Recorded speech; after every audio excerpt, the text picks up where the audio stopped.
কথায় আছে ফরওয়ার্ডরা গোল করে আর ডিফেন্ডাররা জেতায় ম্যাচ। সামনেই আসছে 2026 বিশ্বকাপ।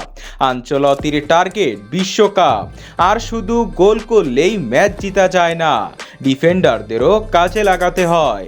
আনচেলত্তি যখন রিয়াল ছেড়ে ব্রাজিলের দায়িত্ব নেন তখন ব্রাজিলের অবস্থা ভালো না, কিন্তু কয়েক মাস পরেই এই চিত্র বদলে যায়।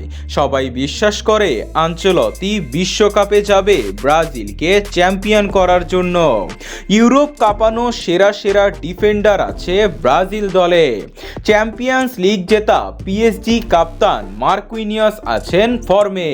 প্রিমিয়ার লিগের সেরা ডিফেন্ডারদের একজন গাব্রিয়াল মেগালেস আগুন ফর্মে আছেন। তাদের জুটি অপ্রতিরোধ্য।